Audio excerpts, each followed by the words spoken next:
Hello once again, my friends. My name is Mason, and this is Mason Zero ASMR. Today, I have another cube video. Here is the cube.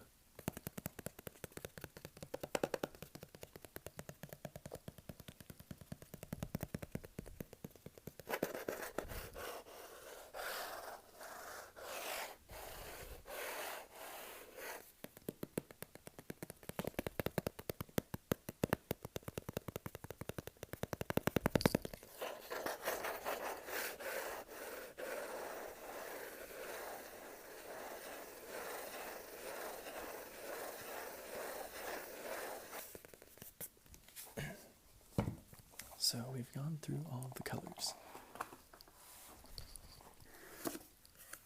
So today we're moving on to multicolored. I am a big fan of multicolored cards, so I'm excited to go through them today with you.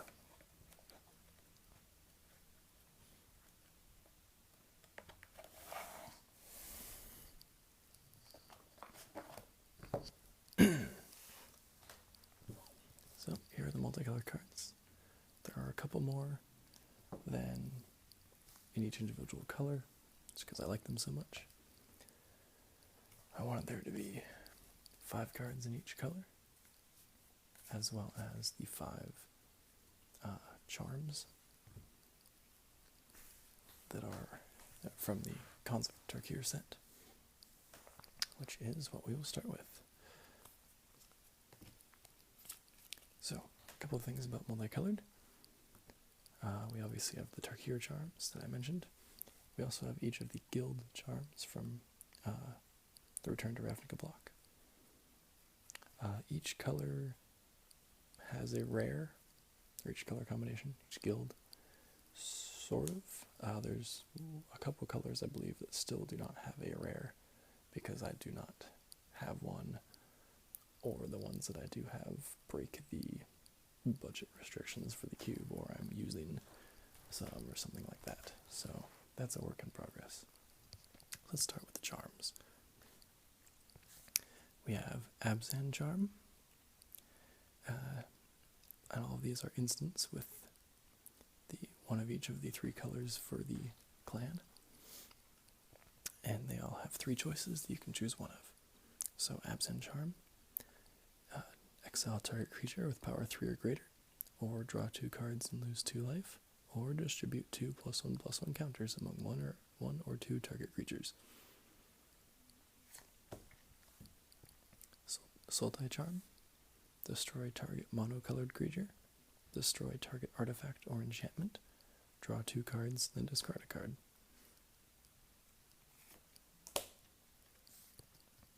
Jeskai charm, put target creature on top of its owner's library. Jeskai charm deals 4 damage to target opponent. Creatures you control get +1/+1 and gain lifelink until end of turn. Teamer charm, target creature you control gets +1/+1 until end of turn. It fights target creature you don't control. Counter target spell unless the controller pays 3. Creatures with power 3 or less can't block this turn. And Mardu charm. Mardu charm deals 4 damage to target creature. Put 2 1/1 white warrior creature tokens onto the battlefield. They gain first strike until end of turn. Or target opponent reveals his or her hand. You choose a non-creature, non-land card from it. That player discards that card. So versatile and useful. So first up we have the Orzhov colored cards. The rare for the color combo is Treasury Thrall. It's 6 mana for a 4/4 creature Thrall. It has Extort, and whenever it attacks, you may return an artifact, creature, or enchantment from your graveyard to your hand. Orzhov charm, 2 mana to choose 1. Return target creature you control and all auras you control attached to it to their owner's hand, or destroy target creature and you lose life equal to its toughness, or return target creature card with converted mana cost 1 or less from your graveyard to the battlefield. Pillory of the Sleepless, 3 mana for an aura. Enchanted creature can't attack or block. Enchanted creature has, at the beginning of your upkeep, you lose 1 life. So it's a pacifism with some additional life loss. Chief of the Scale is 2 mana for a 2/3 human warrior. Other warriors get +0/+1. And Chief of the Edge is a 2 mana 3/2 human warrior. Other warriors you control get +1/+0.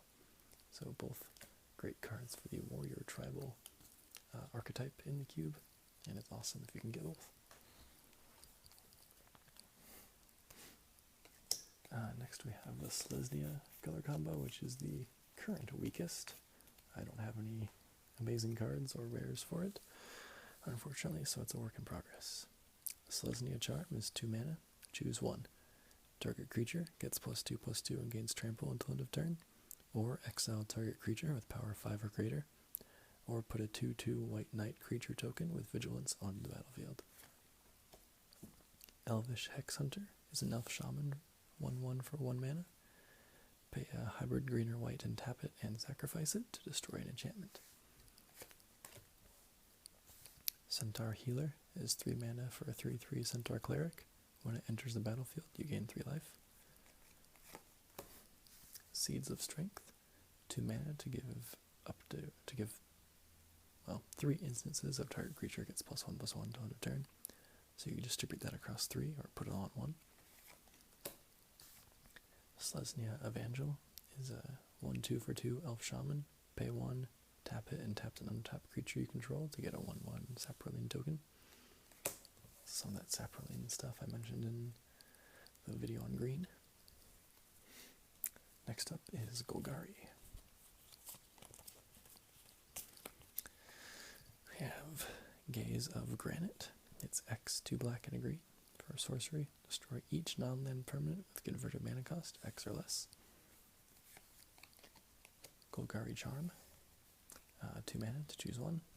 All creatures get -1/-1 till end of turn, or destroy target enchantment, or regenerate each creature you control. Death Frenzy is 5 mana. All creatures get -2/-2 until end of turn. Whenever a creature dies this turn, you gain 1 life. Shaman of the Pack is a 3/2 elf shaman for 3. When it enters the battlefield, target opponent loses life equal to the number of elves you control. And Slitherhead is a 1/1 for 1 hybrid black or green with Scavenge for 0. You can pay 0 and exile it as a sorcery to put a +1/+1 counter onto target creature. So a turn 1 play that has a little bit of value after it dies. Probably will be the first card to go if I find something better. Now for Is It? Steam Augury is our rare for it. It's 4 mana to reveal the top 5 cards of your library and separate them into 2 piles. An opponent chooses one of those piles. Put that pile into your hand and the other into your graveyard. Is It Charm is 2 mana to choose 1. Counter target non-creature spell unless its controller pays 2. Or Is It Charm deals 2 damage to target creature. Or draw 2 cards, then discard 2 cards. Reclusive Artificer is 4 mana for a 2/3 human artificer with haste. When Reclusive Artificer enters the battlefield, you may have it deal damage to target creature equal to the number of artifacts you control. Nivix Guildmage is a 2 mana 2/2 human wizard. Can pay 3 and draw a card and discard a card. Pay 4 and copy an instant or sorcery you control, and you may choose new targets. And we have Marchesa's Smuggler, which is 2 mana for a 1/1 human rogue. It has Dethrone. And for 3 mana, a creature you control gains haste till end of turn and is unblockable. So, pretty fun, cheap creature. Utilizes the aggressive parts of blue-red. Next up is Rectums. For a rare, which is a mythic in this case, we have Rectus' Return. X black red for sorcery. Deals X damage to target opponent. That player discards X cards. The card that had a second place for the slot of the rare and Rectus colors was Void, which is somewhat similar. Rakdos Charm is 2 mana to choose one. Exile all cards from target player's graveyard, or destroy target artifact, or each creature deals 1 damage to its controller. When I did some sealed to practice with the cube against my girlfriend, she drafted black, white, red warriors, and I did Sultai graveyard stuff, some delve, and she used Rakdos Charm to empty my graveyard, so I could not delve things anymore. Spontaneous Combustion is 3 mana as an additional cost to cast it, sacrifice a creature, deals 3 damage to each creature. Shambling Remains is 3 mana for a 4/3 zombie horror. It can't block, and it has Unearth for 2. And finally, Hellhole Flailer is 3 mana for a 3/2 ogre warrior. It has Unleash, and you can pay 4 and sacrifice it, and it deals damage equal to its power to target player. So that was Rectos. Now we have Gruul. So Polis Crusher is 4 mana for a 4/4 Cyclops creature. It has Trample and Protection from enchantments. It has Monstrosity 3 for 6 mana. When it deals combat damage to a player, and it is monstrous, destroy target enchantment that player controls. Rule Charm, 2 mana for an instant, choose one. Creatures without flying can't block this turn, or gain control of all permanents you own, or Rule Charm deals 3 damage to each creature with flying. Skarg Guildmage is a 2 mana 2/2 human shaman. You can pay 2, creatures you control gain trample until end of turn. Pay 3, target land you control becomes a 4/4 elemental creature until end of turn. It's still a land. Speaking of land, we have Grove Rumbler. It's a 4 mana 3/3 elemental. It has trample and landfall. Whenever a land enters the battlefield under your control, Grove Rumbler gets +2/+2 until end of turn. And Savage Twister is X and a red and a green. Deals X damage to each creature. Razorius cards. We have Daxos of Melitus. 3 mana for a 2/2 legendary creature, human soldier. He can't be blocked by creatures with power 3 or greater. When he deals combat damage to a player, exile the top card of that player's library. You gain life equal to that card's converted mana cost. Until end of turn, you may cast that card, and you may spend mana as though it were mana of any color to cast it. Potentially a very good card. Azorius Charm. 2 mana, choose one. Creatures you control gain lifelink until end of turn, or draw a card, or put target attacking or blocking creature on top of its owner's library.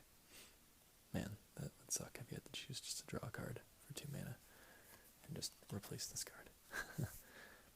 Stormcaller's Boon is 4 mana for an enchantment. You can sacrifice it, and creatures you control gain flying until end of turn, and it has Cascade. So when you play it, you remove cards from the top of your library until you reveal a non-land card that costs less than this card, and then you can play it without paying its mana cost. Restore the Peace is 3 mana for an instant. Return each creature that dealt damage this turn to its owner's hand. And Drogskull Captain, which is the payoff card for the Spirit's tribal deck. It's a 3 mana 2/2 Spirit Soldier. Has flying. Other spirits you control gain +1/+1 and hexproof.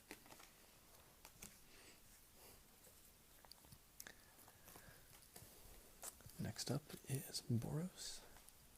Our rare is Goblin Trenches. It's 3 mana for an enchantment. Pay 2 and sacrifice a land to put 2 1/1 red and white Goblin Soldier creature tokens onto the battlefield. Boros Charm, which is probably the most expensive card in the set, or in the cube, but I wanted to have all the charms, despite this sort of breaking the budget rules of the cube. Not that the rules are that strict. 2 mana, choose one, deals 4 damage to target player. Permanents you control are indestructible this turn, or target creature gains double strike until end of turn. Very good charm. Desperate Stand is 2 mana for a sorcery with Strive. Cost a red and a white more for each target beyond the first. Any number of target creatures each get +2/+0 and gain first strike and vigilance until end of turn. Highspire Mantis is 4 mana for a 3/3 insect with flying and trample. Flying is definitely not something that red and white see a lot, nor is trample, so I thought this card was a pretty interesting inclusion. A Crow and Hoplite is 2 mana for a 1/2 human soldier.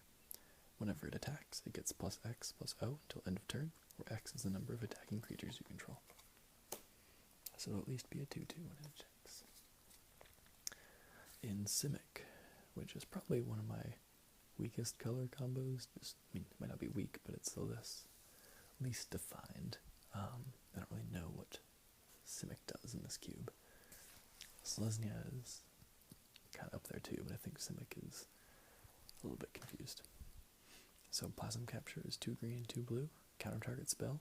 At the beginning of your next pre-combat main phase, add X mana in any combination of colors to your mana pool, where X is the spell's converted mana cost. So a very good counter spell if you can get it to work. Simic Charm, 2 mana to choose one. Target creature gets +3/+3 until end of turn, or permanents you control gain hexproof until end of turn, or return target creature to its owner's hand. Coiling Oracle is 2 mana for a 1/1 Snake Elf Druid. When Coiling Oracle enters the battlefield, reveal the top card of your library. If it's a land card, put it onto the battlefield. Otherwise, put that card into your hand. Lore Scale Code is 3 mana for a 2/2 snake. Whenever you draw a card, you may put a +1/+1 counter on it. Then we have Bounding Crisis. It is 3 mana for a 3/3 fish lizard with flash. When it enters the battlefield, you may tap or untap target creature. And last but not least, we have Damir. Just for Nate. Unfortunately, there are no rares for this color either. This and Selesnya don't have rares yet. Damir Charm is 2 mana to choose one. Counter target sorcery spell, or destroy target creature with power 2 or less. Or look at the top 3 cards of target player's library, then put 1 back and the rest into that player's graveyard. Disciple of Deceit is 2 mana for a 1/3 human rogue. It has Inspired. Whenever it becomes untapped, you may discard a non-land card. If you do, search your library for a card with the same converted mana cost as that card. Reveal it, put it into your hand, then shuffle your library. So basically you transmute a card, sort of. Extract from Darkness is 5 mana for a sorcery. Each player puts the top 2 cards of his or her library into his or her graveyard, then put a creature card from a graveyard onto the battlefield under your control. Duskmantle Guildmage, 2 mana for a 2/2 human wizard. Pay 3 whenever a card is put into an opponent's graveyard from anywhere this turn. That player loses 1 life. And pay 4, target player puts the top 2 cards of his or her library into his or her graveyard. And then finally, the last card of the day is Perplex. It's 3 mana for an instant. Counter target spell unless its controller discards his or her hand. Also has Transmute for 3. So you discard it and search your library for a card with the same converted mana cost. Put it in your hand. So guys, that is the Multicolored. Definitely some cards need work. Some better rares in some of these places could be good. And of course, some actual rares in Selesnya and Damir would probably help a lot. So I hope you all enjoyed this, and I will talk to you next time. We have artifacts and lands in the next and final episode, so stay tuned and let me know how you're liking the cube, and if you want to see any gameplay of it or drafting or anything like that. Anyways guys, sleep well, and I hope you have a great night.